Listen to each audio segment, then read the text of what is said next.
নমস্কার সবাইকে। তো তোমরা নিশ্চয়ই এতক্ষণে জেনে গিয়েছো যে আমাদের রাজ্যের ডিএ কিন্তু বেড়েছে, ঠিক আছে? আমাদের স্টেটের ডিএ কিন্তু বেড়েছে, কিন্তু কতটা বেড়েছে সেটা নিয়ে আমরা একটু আলোচনা করি, চলো।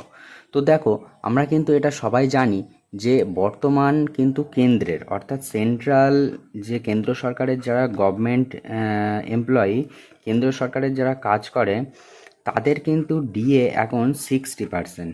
ওকে, তাদের কিন্তু এখন 60% ডিএ। এবারে তুমি যদি বলো যে আমাদের রাজ্যের কত, তো আমাদের রাজ্যের কিন্তু বর্তমানে এখন রয়েছে 18%, ঠিক আছে? 18% ডিএ। তো আজ যে ঘোষণা হলো, আজ কিন্তু আরও 20% এতে বাড়ানো হলো। তো 20% বাড়ানোর ফলে কিন্তু এটা এখন 38% বেড়ে গিয়েছে। তো এই 38% যে বেড়ে গেল, এই 38% আর কেন্দ্রের হলো 60%।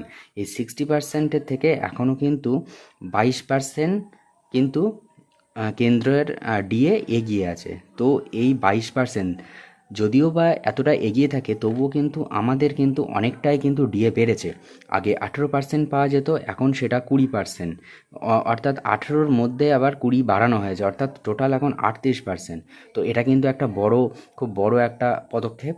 এটা খুবই ভালো একটা পদক্ষেপ যে 38% ডিএ, মাত্র 22%। এবার সরকার থেকে এটা জানানো হয়েছে যে এই 22% ডিএটা ধীরে ধীরে ধীরে ধীরে আবার এই 1 বছরের মধ্যে হোক, 5 বছরের মধ্যে হোক, ধীরে ধীরে আবার বাড়ানো হবে।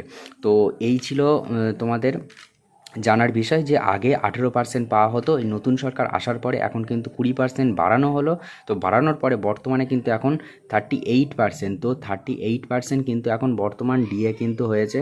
তো এই বর্তমান ডিএ 18% হওয়ার ফলে কিন্তু কেন্দ্রের সাথে রাজ্যের কিন্তু এখন 22%-এর ফারাক আছে।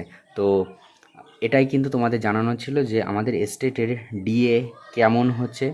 এটা কিন্তু একটা লেটেস্ট খবর। তোমরা কেমন লাগলো অবশ্যই জানাবে, এবং তোমাদের যদি কোনো জিজ্ঞাসা থাকে অবশ্যই কমেন্ট করবে। জয় হিন্দ, জয় ভারত।